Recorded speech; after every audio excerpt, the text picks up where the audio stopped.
¿dónde está el paraíso que buscamos los dos?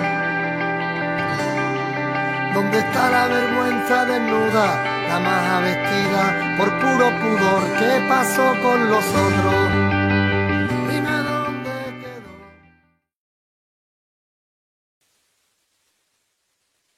Económica. ¿Será que Bolivia está, vamos a repetir un poco los errores de los países de América Latina, ¿no? Estaremos obligados, así como en el mito de Sísifo, subir la piedra a la montaña y que caiga y volverla a subir unos 10 o 15 años después. Hoy estamos con Gustavo Machicado, economista de la Universidad Católica, con una maestría en la Universidad de Río de Janeiro y un doctorado en la Universidad de Chile. Actualmente, además, es director de la carrera de Economía en la Universidad Católica. Gus, un gusto tenerte en Verdades Convencionales. Gracias, Eduardo. Un gusto para mí estar aquí en tu programa. Gustavo ha sido coeditor, coautor de un libro escrito hace algunos años, vinculado a recuperar la historia fiscal y monetaria de los países de América Latina. ¿Qué lecciones se podía aprender? Así que nada, empezamos con la entrevista básicamente preguntándote, Gus, ¿qué los motivó escribir este libro y por qué es relevante hoy, digamos, muchos años después de haberse publicado la primera versión? Ok, muchas gracias. Bueno, sí, efectivamente es un libro, en realidad es un proyecto que nace el 2009, dura 10 años el proyecto y termina en un libro que recopila obviamente la historia de la política fiscal y monetaria de los 9 países sudamericanos más México, ¿no? Se incluye a México más, ¿no? ¿Quién impulsa esto, Gus? Y esto lo impulsa, bueno, son dos editores, uno es Timothy Quijo de la Universidad de Minnesota y Juan Pablo Nicolini, que también está en el FED de Minneapolis y en la Universidad Torcuato Di Tella, pero principalmente es Juan Pablo Nicolini, que es un economista argentino, que durante su juventud él dice, Argentina siempre vivió en crisis permanentemente, y él veía que cada crisis empobrecía más al país. Entonces él dijo, algo tenemos que hacer para entender por qué ocurren estas crisis, pero además por qué se repiten, ¿no? O sea, por qué no podemos salir de estas crisis, ¿no? Y él dice, bueno, no solamente hay que entender la crisis en Argentina, sino en toda la región para tener algún diagnóstico que luego nos permita tomar, obviamente, las decisiones correctas. Entonces nace así el proyecto, durante 10 años se recopilan datos, porque el proyecto primero tenía como año base en 1950, se ve que la mayoría de los países en la década de los 50 no tenían buenos datos, entonces dicen, bueno, vamos a recopilar la historia desde 1960 y lo vamos a cerrar en 2017, ¿no? El libro se publica el año 2021, pero los capítulos de todos los países se cierran en el 2017. Perfecto. ¿Qué, ¿Cuáles son finalmente las principales conclusiones de la investigación? ¿No? O sea, ¿qué, ¿cuáles son los elementos que podríamos decir que finalmente son determinantes Exacto. para que algunos países tengan estas crisis periódicas, caso argentino, por ejemplo, y qué otras cosas ha logrado que algunos países salgan un poco de esa Ujú. dinámica y más bien entren en un ciclo de crecimiento sostenido, ¿no? Bueno, eso es súper interesante porque, claro, cuando tú en la década de los 50, cuando se les preguntaba a los economistas, a los buenos economistas, cuál era la región con mayor perspectiva de crecimiento y desarrollo en el mundo, todos decían América Latina. No era el Asia, no No era era el el sur de Asia, no, ni Asia. se pensaba, ni se hablaba del Asia. Todos decían, si quieres ir a invertir, quieres abrir empresas, tienes que ir a América Latina y hay recursos, hay gente, hay esperanza de que haya desarrollo, etcétera, ¿no? Ujú. Y claro, la pregunta es, bueno, ¿qué pasó? O sea, ¿qué es lo que, de hecho, en el texto se cita, digamos, hay un tanto una cita de Galeano como también de Vargas Llosa que dice en qué momento se jodió América Latina, ¿no? Ya. Entonces, claro, al final la conclusión que sacamos del libro es que fueron las malas políticas que se hicieron, ¿no?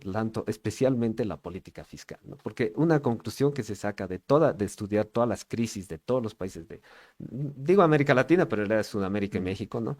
Es que todas las crisis tuvieron el mismo origen y fue un origen fiscal. O sea, un mal manejo fiscal fue lo que ocasionó, obviamente, todas las crisis de todos los países de América Latina. Finalmente, ponerle ideología sobre el sentido común. Totalmente, sí, sí, Ya. sí, no, obviamente, claro, incluso obviamente Galeano es el que dice, no, hay cosas estructurales que vienen desde la colonia, no, no, nada de eso es cierto, o sea, aquí es un problema de mal manejo de la política fiscal. Y ese mal manejo, claro, obviamente ya no hemos entrado a por qué hay ese mal manejo de la política fiscal, pero está muy relacionado con un manejo político también, un manejo político de las políticas económicas que obviamente distorsionan y hacen obviamente que se tomen las decisiones equivocadas.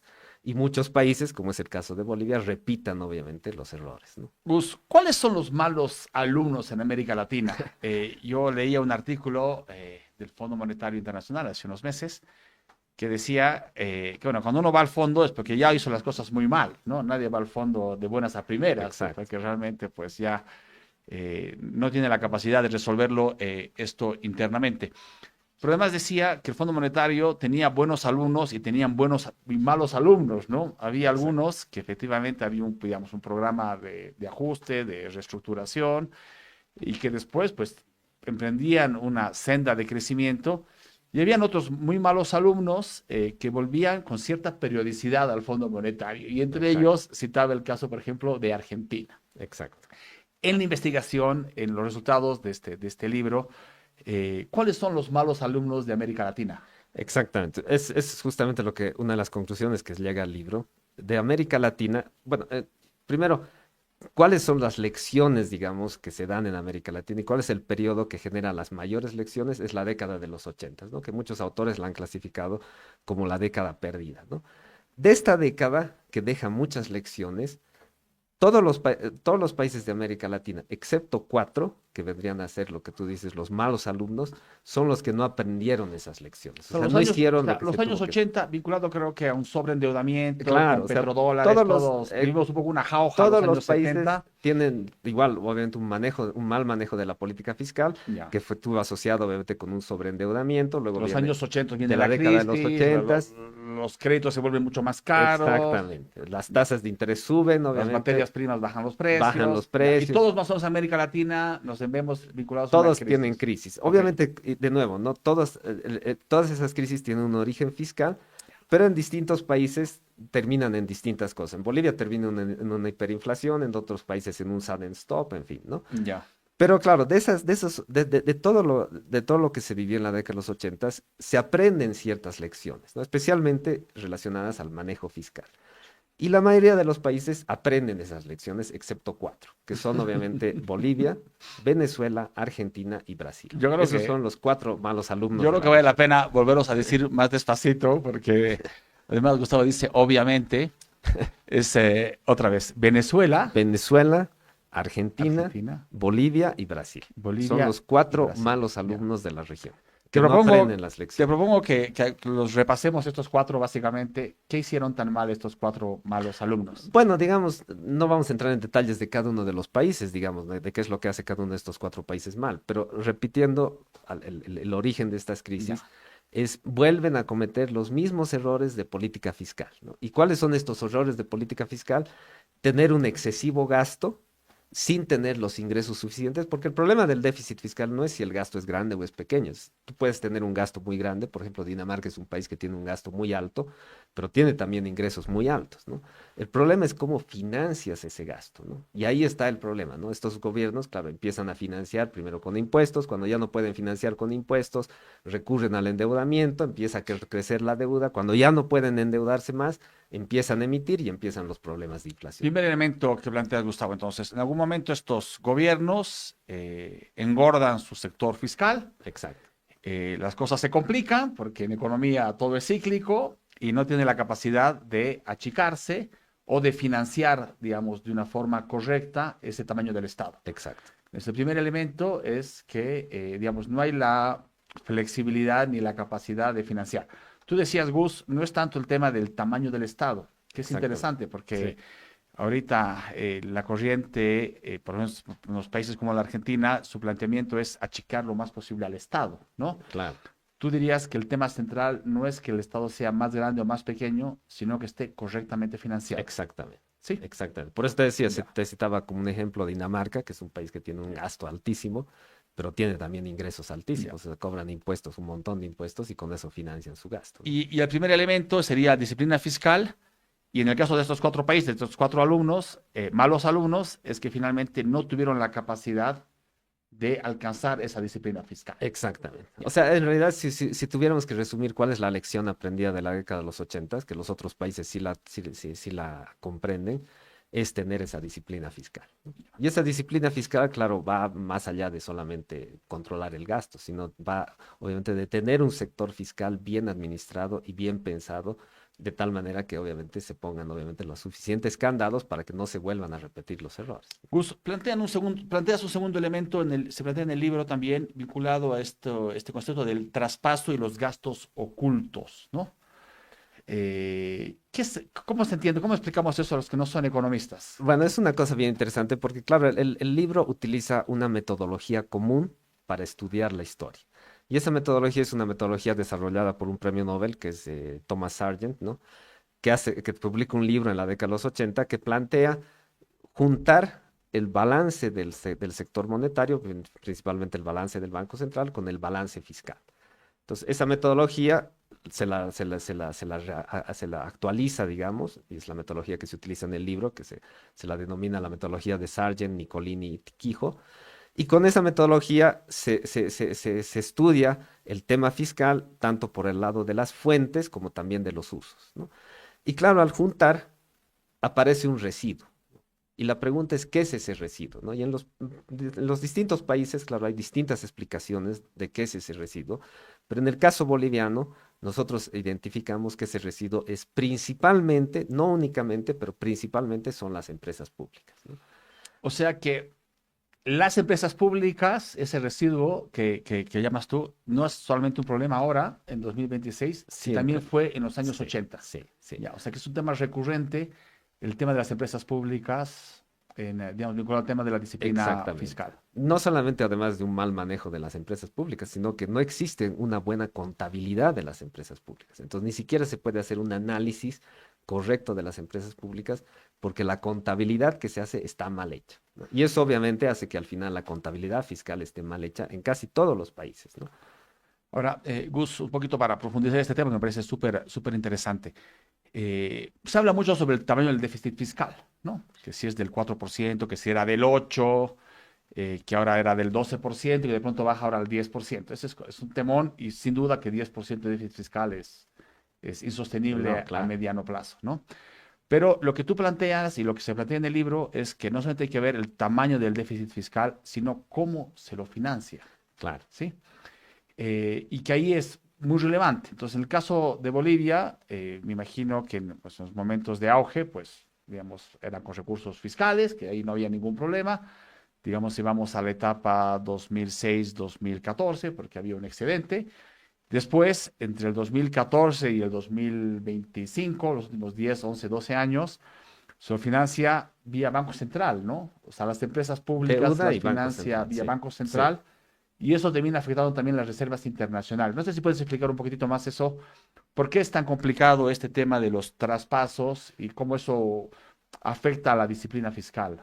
Claro, bueno, lo que pasa en realidad es que, claro, durante la época de boom que tuvimos, el boom reciente, que va desde el 2004 hasta el 2014, claro, hay dos elementos que explican por qué Bolivia logra generar superávits fiscales, ¿no?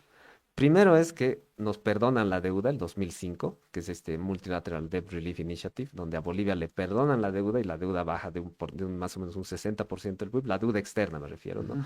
A más o menos un 15% del PIB. Entonces, con eso ya se te abre una fuente de financiamiento que es el endeudamiento externo, que estaba ya cerrado para Bolivia, ¿no? Pero además Bolivia empieza a exportar masivamente, obviamente, gas natural al Brasil, los ingresos obviamente aumentan y claro, como ya no había deuda que pagar, Bolivia empieza a acumular reservas de manera impresionante, ¿no? Y hay toda Hasta, una acumulación de reservas hasta que da 14 mil millones de hasta dólares, 14 nunca mil. antes Claro, vistos exacto. en Bolivia, Claro, efectivamente. porque no tenías deuda que pagar y esas reservas al final te permitían, obviamente, o sea, las empiezas a acumular, ¿no? Al Ujú. final las utilizan, claro, para mantener un tipo de cambio fijo a partir del año 2011. Pero luego, cuando ya se acaba este boom del gas, ahí, obviamente, el gobierno ya no tiene superávits fiscales, empiezan a ocurrir los déficits fiscales y para financiar esos déficits, entonces, claro, empiezas a recurrir al endeudamiento interno y principalmente empiezas a comerte las reservas internacionales, ¿no? De pronto, si hubiésemos financiado con una deuda de largo plazo, los resultados serían distintos. O En sea, realidad, es un tema de fondo el cómo te financias. claro,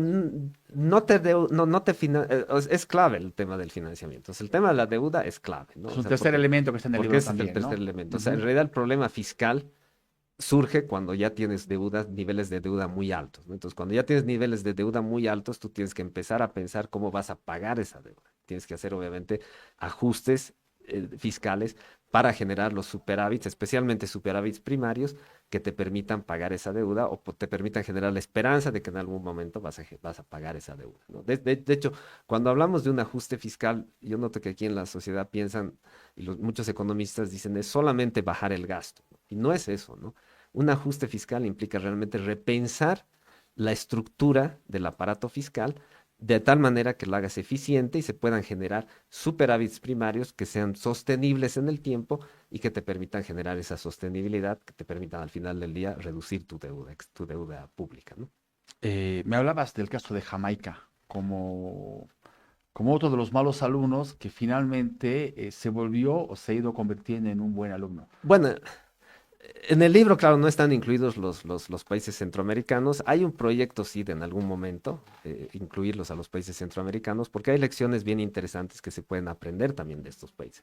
Y un ejemplo reciente, que es el que yo conozco, que he leído de un paper de Barry Eichengreen, que es súper interesante, es el caso de Jamaica, ¿no? Jamaica es un país que más o menos por el 2010 tenía un ratio de deuda sobre el PIB de 140%, que era altísimo, o sea, insostenible, venía de crisis tras crisis.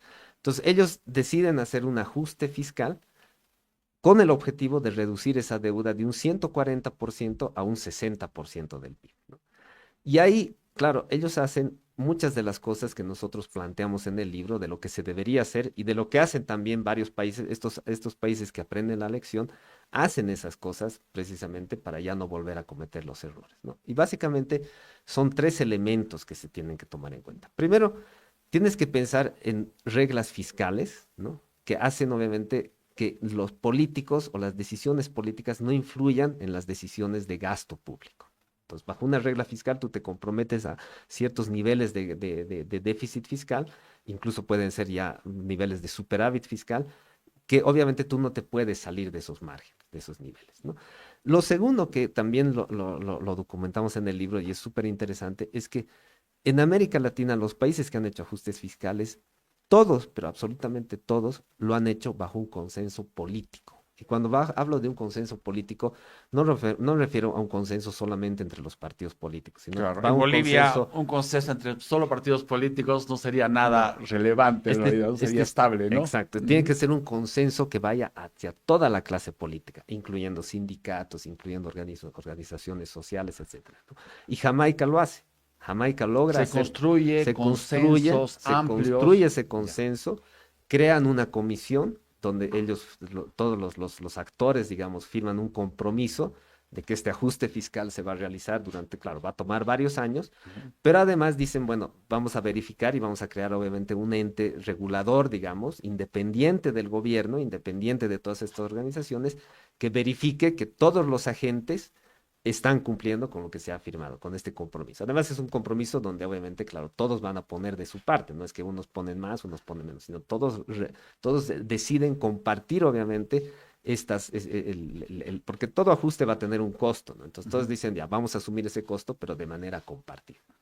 Ese es el segundo Que puede elemento. tomar varios años, Gus. No, claro, no, O sea, obviamente, como te construir digo, un consenso, porque básicamente es como redefinir un nuevo modelo de desarrollo, pero ¿no? totalmente, claro, no, totalmente, ¿no? Y el tercer elemento, claro que es súper importante, es que la parte fiscal crean una comisión independiente del gobierno que tome las decisiones fiscales. Porque al final del día, claro, los gobiernos siempre van a estar tentados a salirse o de la regla fiscal o cuando hayan situaciones de crisis, empezar obviamente a gastar. De la forma Entonces, de claro, ahí financiar. necesitas un comité independiente que verifique obviamente también y que controle que obviamente las decisiones fiscales y la política fiscal se hacen bajo argumentos técnicos y no bajo argumentos políticos, ¿no? Y estos comités lo tienen varios países, ¿no? Lo tiene Perú, lo tiene Colombia. Esas son justamente cuando hablamos de las lecciones que se aprenden de la década de los ochentas, una es de esas lecciones, ¿no? Sacar a los políticos del manejo fiscal y crear comités independientes que se encarguen de tomar decisiones, obviamente, basadas en la economía y en argumentos técnicos, ¿no?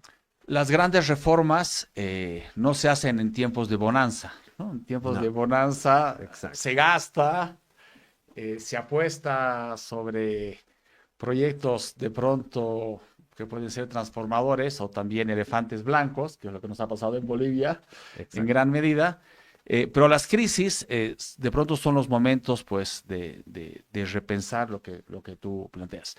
La pregunta es si ya hemos tocado fondo o si todavía necesitamos ¿no? un par de años más donde nos demos cuenta que, por ejemplo, en el tema energético ya hemos perdido toda independencia, que si siguen declinando la producción de gas, en 2, 3 años vamos a empezar a importar gas posiblemente de la Argentina a precios 10 veces más caros de lo que vendemos Exacto. actualmente aquí en el mercado interno en Bolivia. Y de pronto, claro, digamos que se deteriore la situación económica muchísimo más para recién construir este gran consenso que planteas, Gustavo. Yo te propondría que nos ayudes a pensar un poco cuáles son las bases, ¿no? Para volvernos un buen alumno, para que Bolivia finalmente se convierta en un buen alumno, ¿no? Tú decías, y me parece interesante, mucha gente critica que dicen, todo el mundo se queja de los últimos 20 años del movimiento al socialismo, ¿no? ¿Acaso antes, y antes cómo fue? Finalmente es interesante tu planteamiento porque también lo plantean que 20 años antes tampoco lo hicimos bien, ¿no? O Claro. sea, de los años 80, los años 90, tampoco lo hicimos bien. Desde el punto de vista fiscal también nos quedamos cortos, ¿no? No fuimos un buen alumno. Los años 2000, 2010 tampoco, ¿no? En este siglo. Digamos, llevamos 40 años haciendo las cosas mal, digamos, ¿no? Exacto. Entonces, ¿qué, ¿qué deberíamos hacer diferente? O sea, en este gran consenso nacional político, con una mirada amplia, ¿cuáles son los elementos centrales? Bueno, es muy buena tu pregunta porque justamente dentro de las conclusiones que sacamos también del libro, estas crisis no son un tema de izquierda o de derecha, ¿no? O sea, hay países donde estas crisis pasan cuando los gobiernos eran gobiernos de derecha o eran gobiernos de izquierda, y en Bolivia pasa lo mismo, ¿no? O sea, la crisis de la que sacamos nosotros se documenta bastante, es la crisis de los ochentas, pero que tiene sus orígenes en la época de Banzer, ¿no? Que termina con una crisis de balanza de pagos y era un gobierno de derecha, ¿no? Ujú. Ahora, claro, la crisis se origina en la época, en los últimos 20 años que hemos tenido, que es un gobierno de izquierda, ¿no? Entonces, primera conclusión, esto no tiene que ver si el gobierno es de izquierda o es gobierno de derecha, ¿no? La segunda conclusión es que, como tú dices, y esa es la historia triste, digamos, de América Latina, los países llegan a tomar decisiones y a hacer las correcciones adecuadas cuando la situación ya es insostenible. O sea, eso es lo triste, digamos, ¿no? O sea, cuando ya estás en el desastre total, ahí recién se pueden armar estos consensos, se pueden tomar las decisiones correctas. Claro, existen estos cuatro países que, a pesar de haber tenido desastres, como tuvimos en la década de los ochentas, no logran tomar esas decisiones correctas y se vuelven a repetir los errores, digamos, de política económica, ¿no? Pero hoy en día, a diferencia de los ochentas, en términos de lo que es el manejo económico, ya se sabe cómo se pueden corregir estas cosas. O sea, esto de las reglas fiscales es algo que ya está bien impregnado, digamos, en términos de la teoría y de la práctica económica, y es algo que obviamente se tiene que hacer, o sea, porque tienes que lograr obviamente un manejo fiscal y una disciplina fiscal que trascienda obviamente a los aspectos políticos, ¿no? Tiene mucho que ver también, obviamente, con quiénes son los actores, digamos, que llevan adelante estas reglas fiscales. Necesitas, obviamente, buenos economistas, gente que entienda, obviamente, estas cosas, ¿no? Y gente que, obviamente, sepa cómo hacer esto.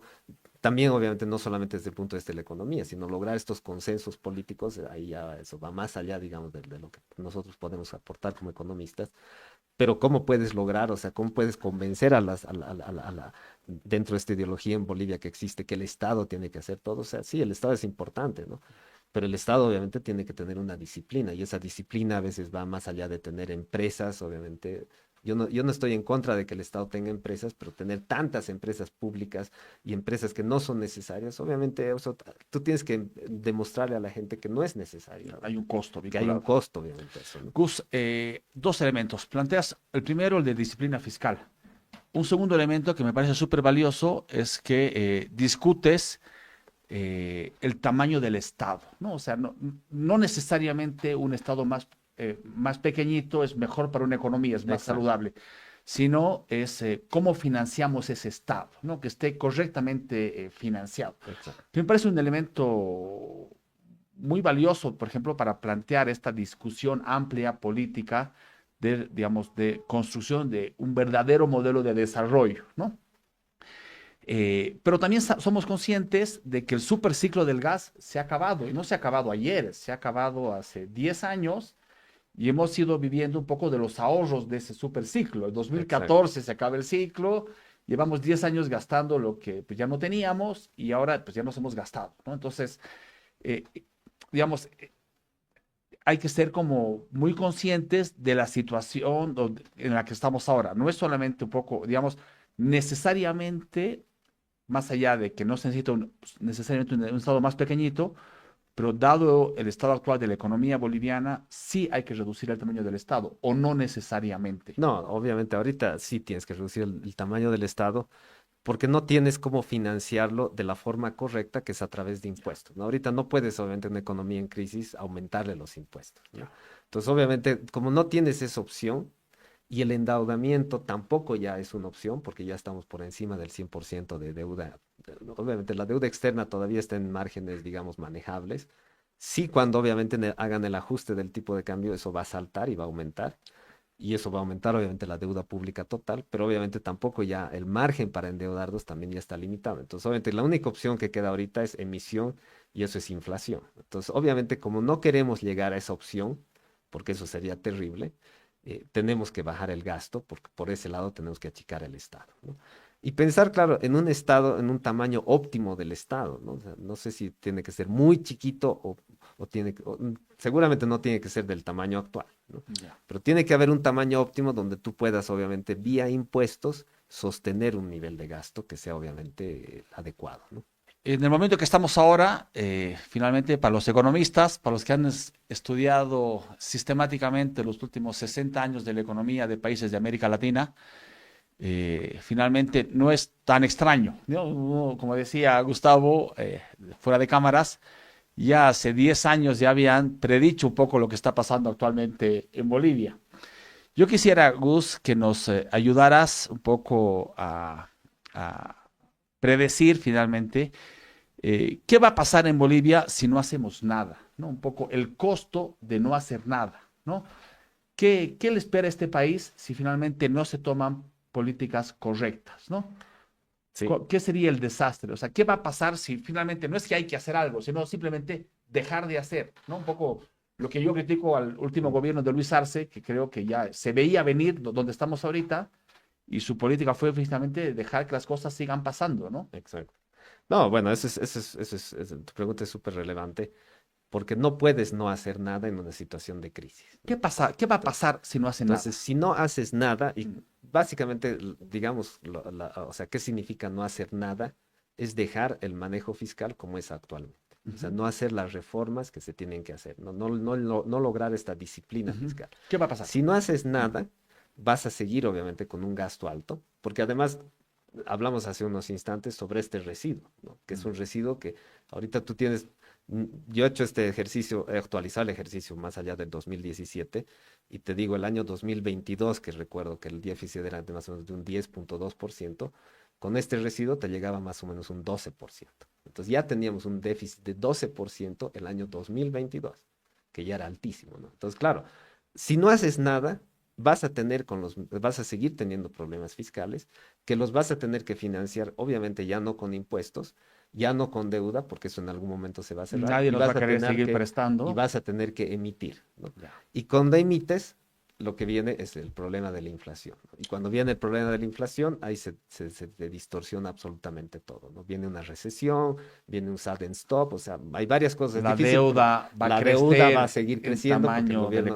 pero en economía. algún momento el gobierno ya no se va a poder endeudar ni internamente ni externamente. Entonces, como por eso te digo, ahí lo único que te queda es emisión, ¿no? Entonces, claro, por eso es bien importante esto del ajuste, ¿no? De que tú obviamente tengas esa disciplina fiscal para que puedas generar primero, la expectativa de que vas a pagar la deuda y puedas reducir la deuda en realidad. O sea, lo que se debería apuntar es a un superávit primario fiscal. Y eso, Gus, no importa que el gobierno sea de derecha, de No, no izquierda o importa, de no centro. importa, no Si no importa. resolvemos el tema fiscal, Exactamente. vamos a terminar en un Exactamente. debacle. Ya. Esa es la lección fundamental. O sea, y eso obviamente lo han entendido incluso gobiernos de izquierda de América Latina, porque uno de los coautores del libro, que es que escribe el capítulo de Uruguay, es Gabriel Odone, que es el actual ministro de Economía del Uruguay. Ahorita Uruguay tiene un gobierno de izquierda, pero Gabriel Odone obviamente sabe que la disciplina fiscal tiene que trascender obviamente a cualquier ideología que exista, ¿no? Y Uruguay lo está haciendo bien, ¿no? Bueno, es un país que en general siempre lo ha hecho bien a lo largo de su historia, ¿no? Claro. Por un lado, traer un ministro de izquierda uruguayo que nos explique que uno puede ser responsable con la política fiscal si quiere que el país crezca y que no, pues no hay un debacle económico y social. Por otro lado, también creo que sería bien traer a alguien de otros países más de orden más de derecha, como el gobierno Bukele, por ejemplo, que esté implementando también programas de transferencias monetarias temporales, ¿no? Tienen programas de bonos. O sea, uno creería que los gobiernos más de derecho, más liberales, no tienen políticas sociales y sí las tienen, ¿no?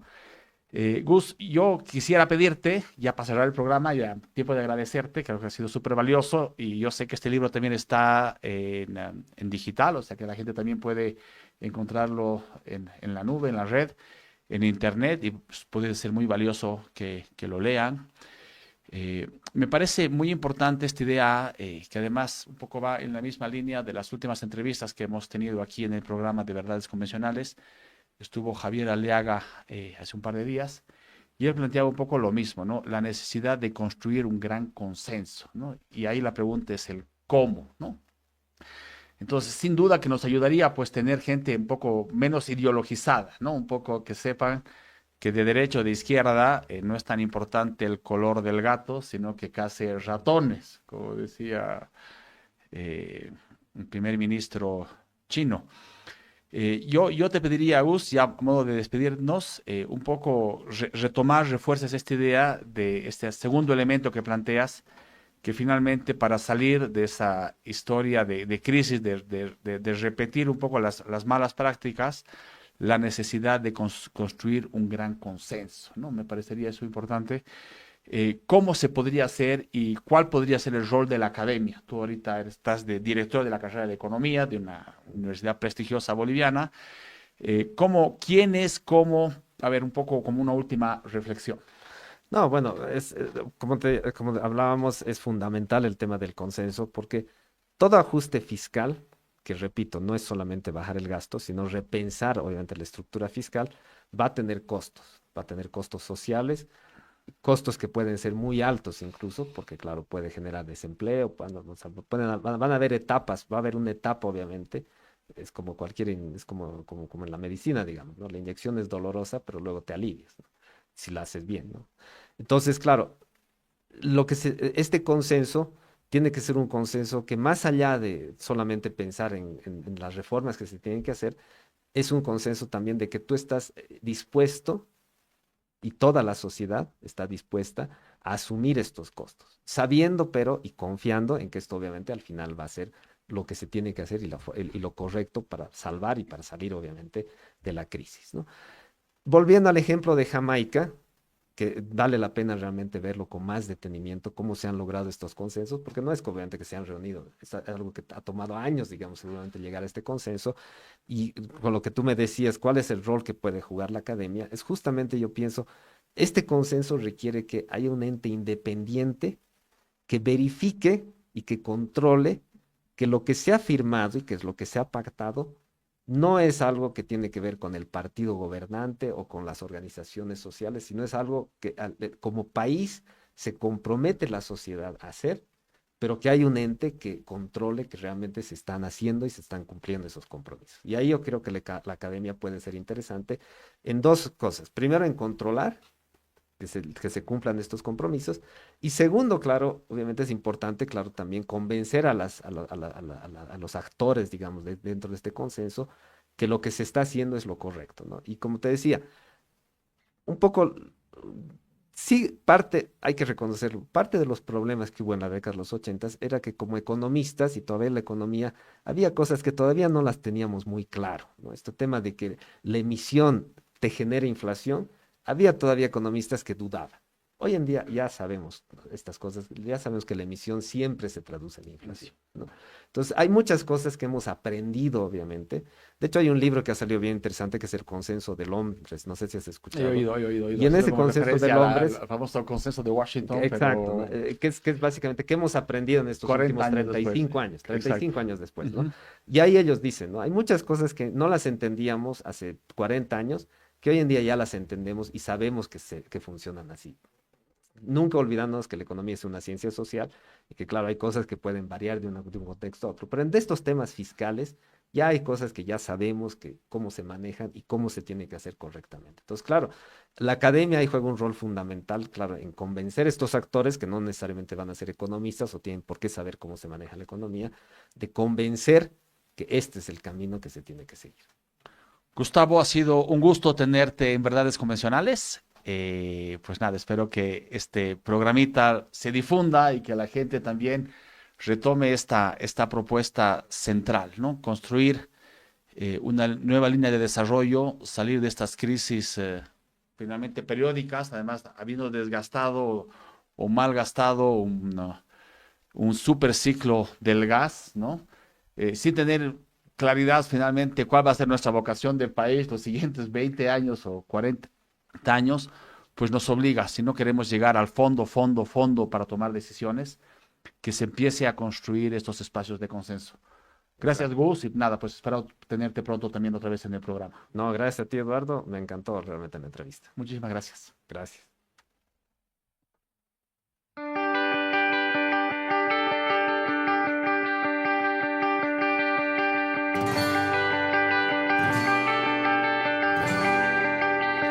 ¿Dónde está el paraíso que buscamos los dos? ¿Dónde está la vergüenza desnuda, la maja vestida por puro pudor? ¿Qué pasó con los otros?